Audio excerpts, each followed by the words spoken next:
Boston's autumn was beautiful, a season when the street trees turned golden. Emily Sanders was living fulfilling days as a sales manager for the pharmaceutical company Novatech Futures. 3 years after her divorce, she had become independent and took pride in the life she had built with her own strength. While brewing her morning coffee, Emily gazed out the window.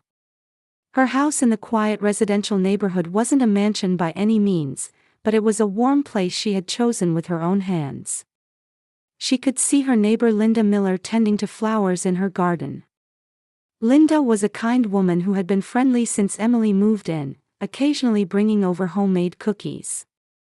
Emily's family home was about a 30-minute drive away, but lately she had only been in contact about once a month. Her father Robert was a former banker who, even after retirement, maintained his strict personality that valued appearances above all else. He frequently said about Emily's divorce that it was shameful. Her mother Margaret was a woman who had been dutifully obedient to her husband for many years. Though she had a kind heart, she rarely went against her father's opinions. What worried Emily most was her sister Sophia. She had been unreachable for about 2 months now. Emily had called many times, but it always went to voicemail. When she asked her parents, they only gave vague responses like, "She must be busy." Emily and Sophia had always been close, and her sister was the only one who had shown understanding during Emily's divorce. In the car heading to the office, Emily mentally organized her schedule for the day. The morning held a meeting about clinical trial results for a new drug, and the afternoon had negotiations for contract renewal with a major hospital chain. The pharmaceutical industry was constantly changing with fierce competition, but that was also what made it rewarding for Emily. She felt a deep sense of mission in her work of delivering truly needed medications to medical settings. After her divorce, Emily had been able to find a new version of herself by throwing herself into work. Her marriage to her ex-husband David had ended due to his infidelity, but looking back now, she also felt somewhat liberated. While she sometimes felt lonely about missing the opportunity to have children, she was satisfied with her current life where she could control her own destiny. Her relationships with colleagues at the company were also good. She was particularly close with Sarah Johnson from the same sales department, sharing everything from work concerns to private matters like best friends. Sarah was a single mother with 2 children and served as a life mentor for Emily. In the evening, when she returned home, Linda waved to her over the garden fence. "Emily, welcome home. How was your day?" "Thanks to you, it was a fulfilling day." "How was yours, Linda?" "I spent a relaxing day." "Oh, and I'll keep an eye on your house while you're on your business trip next week." Emily was filled with gratitude. Having a warm neighbor like Linda made this house feel even more precious to her. That night, Emily tried calling Sophia again, but still couldn't get through. Praying for her sister's safety, she began preparing for her Chicago business trip starting tomorrow. If the major contract succeeded, it would be a significant step forward for the company. With both nervousness and anticipation in her heart, Emily carefully packed the necessary documents in her suitcase. Monday morning, Emily boarded a flight to Chicago from Logan International Airport. Do you know some people earn over $10,000 a month just by posting Reddit stories on YouTube? No face, no voice, just a laptop. I do it 2 link below if you're curious. Looking at the sea of clouds from her window seat, she realized anew how important this business trip was for her. The contract with Midwest Medical Group could be a major turning point for the company's new drug lineup. Upon arriving at her Chicago hotel, Emily immediately began final preparations for the negotiations starting tomorrow. She spread materials across the desk in her room and reviewed the presentation flow repeatedly. Efficacy data for the newly developed diabetes medication, comparative analysis with competitors, pricing rationale, everything had to be perfect. That night, Emily received a brief email from her parents for the first time in a while. It was simple content: "Are you doing well? Work hard." From Father, but she felt their concern in their own way and her heart warmed a little. There was still no contact from Sophia. She left another message on her sister's cell phone, but didn't expect a response. The first day of negotiations proved more challenging than expected. James Harrison, the procurement manager for Midwest Medical Group, was known in the industry as a strict negotiator. He questioned even the smallest details thoroughly and made merciless criticisms of Emily's explanations. "Ms. Sanders, your company's new drug may indeed be excellent. However, to justify the price difference from the medication we're already using, we need more convincing data." Emily took a deep breath and answered, "Mr. Harrison, I'd like you to consider this from a long-term perspective. Improved quality of life for patients, reduced medical costs through shorter hospital stays, and above all, improved treatment success rates. If you evaluate all of these comprehensively, I'm confident the investment value is clear." On the second day of negotiations, Emily's colleague from marketing, Tom Reynolds, joined them. Tom was an experienced salesman and a reassuring reinforcement for Emily. "Emily, your presentation was excellent. The patient data analysis was the highest level I've ever seen." "Thank you, Tom. But I can't let my guard down yet." Mr. Harrison still didn't seem completely convinced. That night, the two refined their strategy over a light dinner at the hotel bar. Emily found herself talking about her own life. "Actually, this job is everything to me. Since my divorce, I've been desperately working to prove my worth. My family tells me I should seek a more stable married life, but I want to stand on my own feet." Tom nodded understandingly. "Women like you are leading the industry. Family understanding may take time, but surely they'll come to understand someday." On the third day, the negotiations reached their climax. Harrison presented his final conditions. He demanded significant price adjustments, but Emily responded calmly, "We'll make every effort possible. However, we cannot compromise on quality at all. These are medications that affect patients' lives."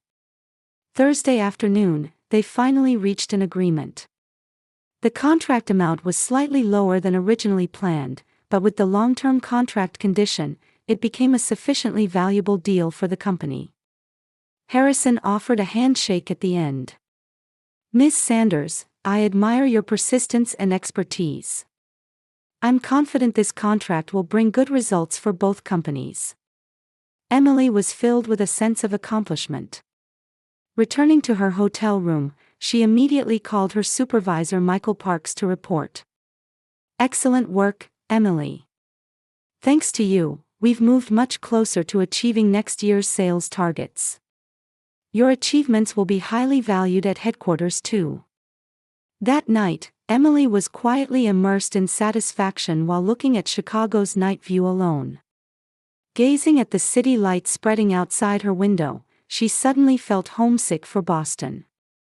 She missed the daily routine of drinking coffee with Linda's homemade cookies in her small house. On the final morning, Emily sent an email to her parents while packing. It was brief: the negotiations were successful.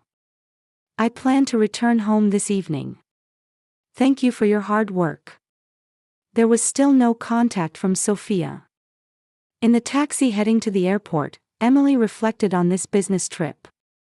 While she had achieved great success work-wise, it made her reconsider the distance with her family.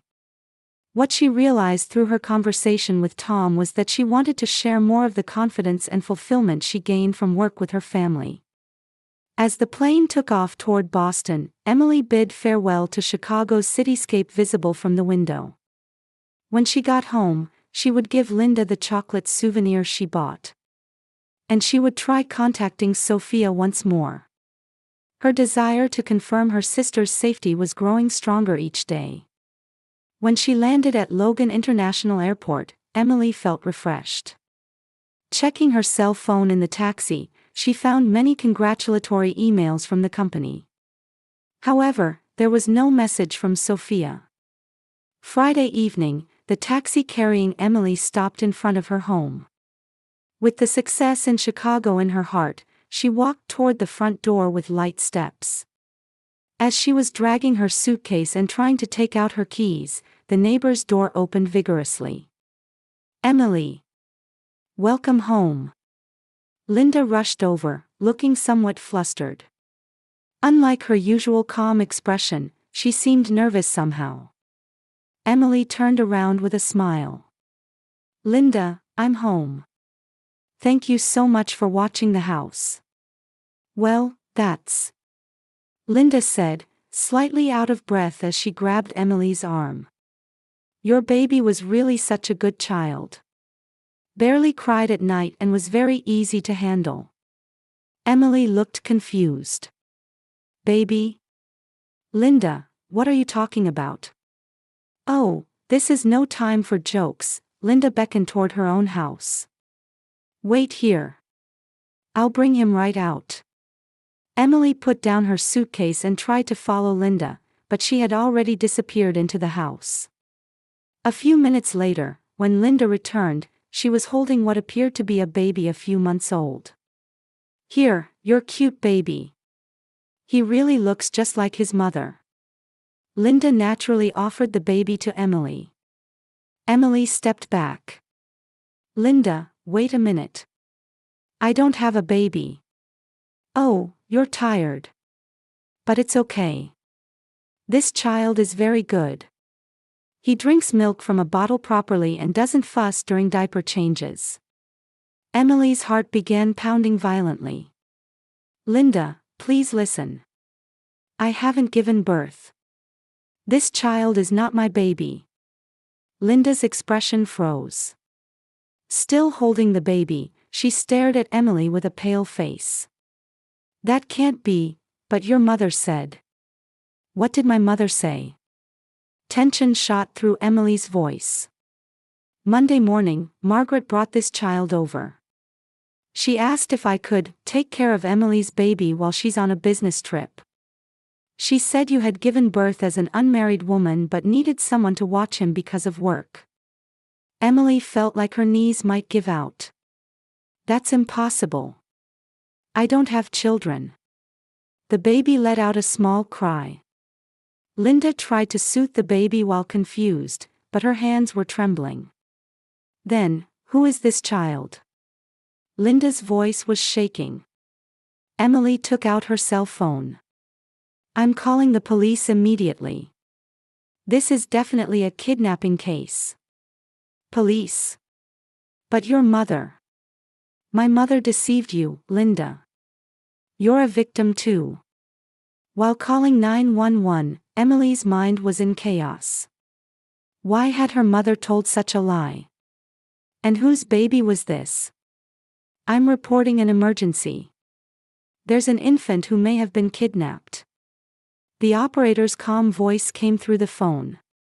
"Please tell me the detailed situation." Emily explained the situation with a trembling voice. The address, names of those involved, the chronological sequence of events. Linda sat down in a garden chair, still holding the baby.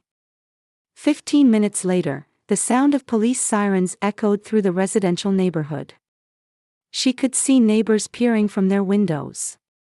2 police officers got out of the car, the elderly Detective O'Malley and young Officer Rodriguez. "You're Miss Sanders, correct? Please tell us more details about the reported situation." Emily explained everything from the beginning again. Returning from her business trip, the neighbor offering her a baby, not having children herself. Detective O'Malley listened carefully while taking notes. "Ms. Miller, please explain the circumstances under which you came to care for the baby." Linda answered tearfully. "Monday morning, Margaret Sanders brought this child over. She said, 'This is Emily's baby, and I'd like you to watch him during her business trip.' I had no suspicions whatsoever." Officer Rodriguez took the baby. The small body wrapped in a blanket looked around with big eyes. "We'll temporarily place this baby with Child Protective Services."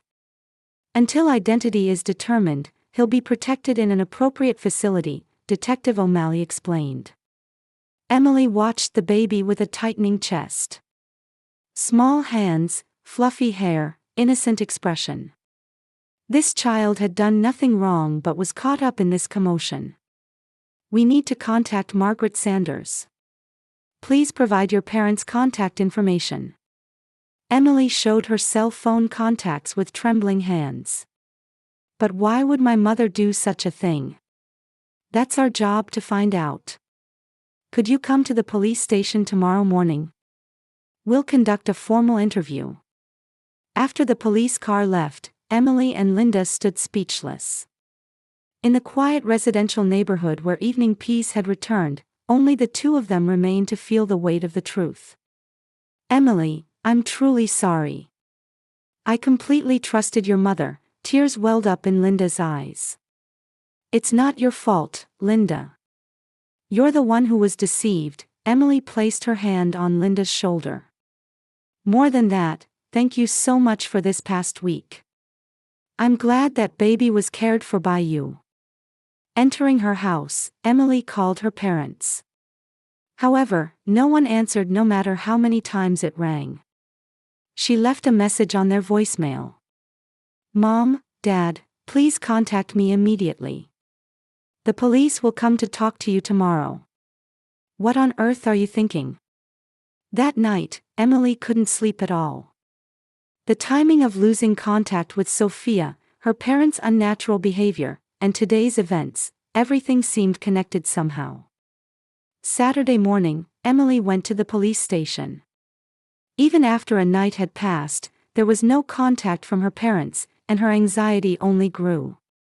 Detective O'Malley led her to a small interview room. Last night we visited your parents' home, but there was no response. According to neighbors, they haven't been seen for several days. Emily was stunned. Several days. But they sent me an email while I was on my business trip. Please tell us more about that email. Emily took out her cell phone and showed her father's email. It was brief content. Are you doing well? Work hard. From Father. I received it Tuesday night. Detective O'Malley nodded while taking notes. So it was planned. It probably also meant to confirm that you were on your business trip. Just then, there was a knock on the interview room door. Officer Rodriguez peeked in. Detective, there's a woman here named Sophia Sanders. She says she's Emily Sanders' sister. Emily stood up from her chair. Sophia? Really? A few minutes later, Sophia entered the interview room looking haggard. The 28-year-old sister had lost her former bright appearance and showed an exhausted expression.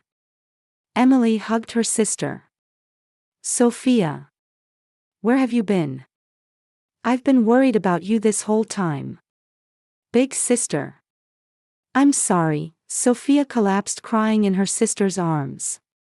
It's all my fault. Detective O'Malley quietly spoke. Sophia, do you know anything about that baby? Sophia nodded while wiping her tears. That child is my son. Emily grabbed her sister's shoulders. Sophia, yours? When? Why didn't you tell me anything? I gave birth 4 months ago. But. Sophia's voice trembled. When the pregnancy was discovered, Dad and Mom were furious. They said, it's a family shame and get an abortion immediately. Emily felt her chest tighten. And then. I refused the abortion. I decided to have the baby alone, rented an apartment and hid. But life was difficult, the baby's father wouldn't take responsibility. Detective O'Malley intervened. So you asked your parents for help? No, that's not it, Sophia shook her head. I absolutely wasn't going to rely on them. But last week, Mom suddenly appeared at my apartment. So Margaret found you. At first, Mom said she was worried. But her real purpose was different. She said, for appearance's sake too, this child should be put up for adoption. Emily trembled with anger.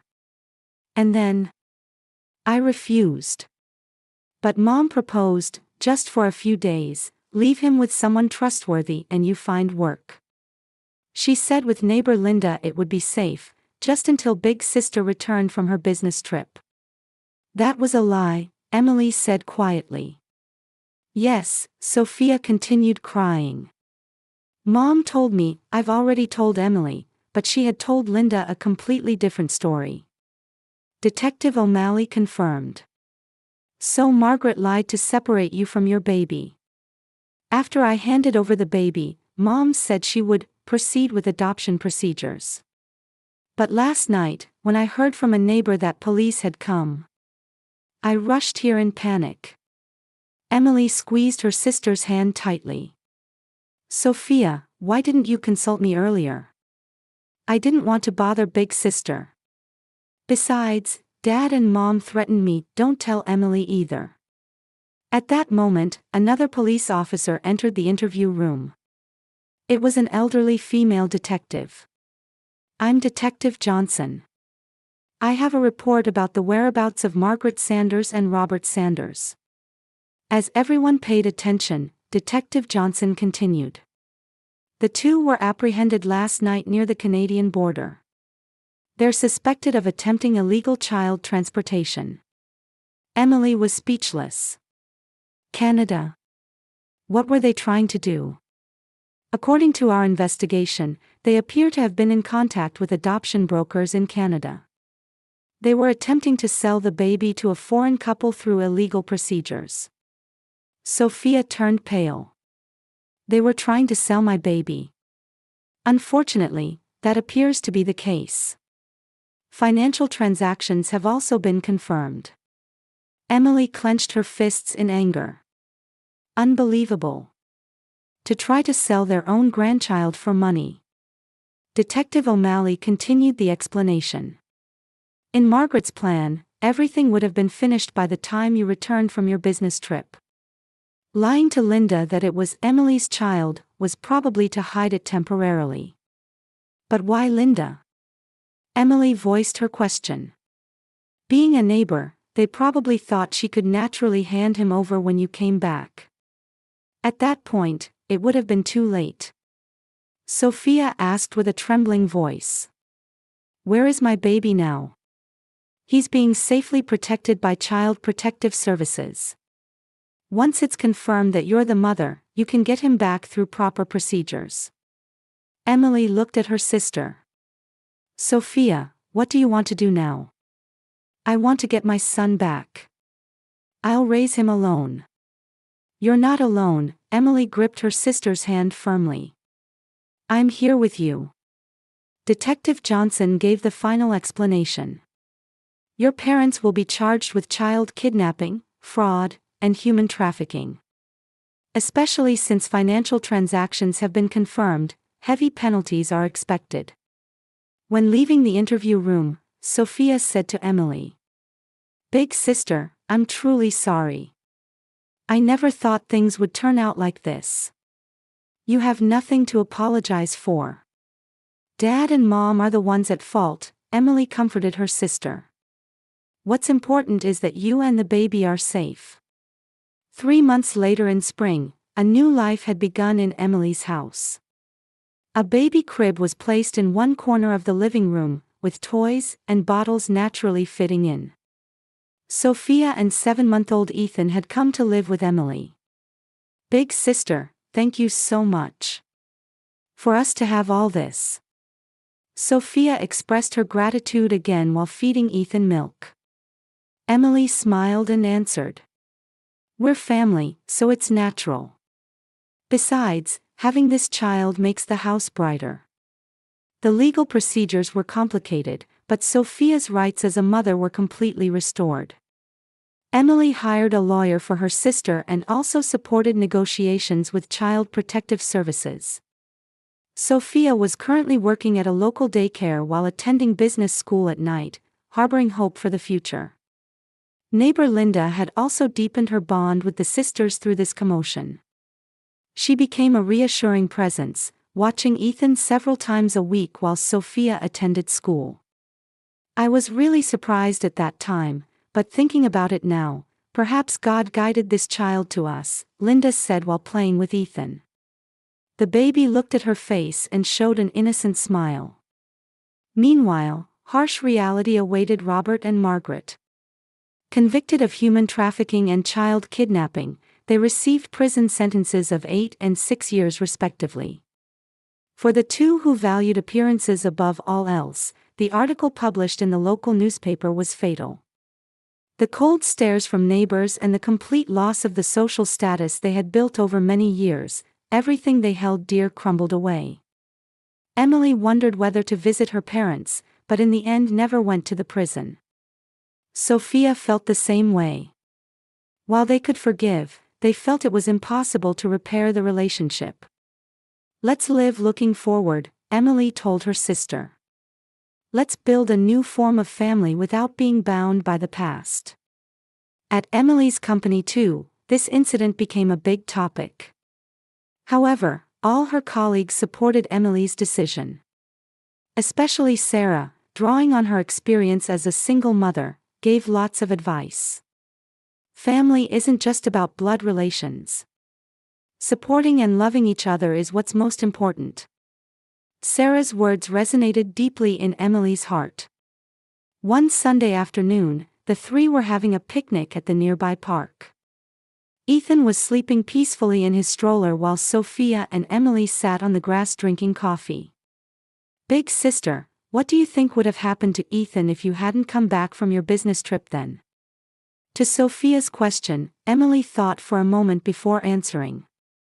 "I don't know, but I think God surely protected him. You, Ethan, and me too. I'm very happy now. It's tough, but every day is fulfilling." Sophia's face had regained its former brightness. The responsibility and joy of motherhood had made her stronger. Emily thought while looking at her nephew. The changes this small life had brought to their lives were immeasurable. It had brought new meaning and warmth to a life that had been focused only on work. In the evening, returning home, there was a letter from Linda at the entrance. "Tomorrow I'll bring homemade apple pie. I also tried making baby food for little Ethan," it read. "We're really blessed with a good neighbor," Sophia smiled. That night, after Ethan fell asleep, the sisters talked leisurely in the living room. About future plans, Sophia's studies, Emily's work, and Ethan's growth. "Next year I'll be able to earn a stable income too, so I can't keep depending on big sister. There's no need to rush. We have time." Emily held her sister's hand. "What's important is that we all support each other." Outside the window, streetlights cast warm light, and a peaceful night had come to the quiet residential neighborhood. As if the chaos from 3 months ago was a lie, current life was calm and fulfilling.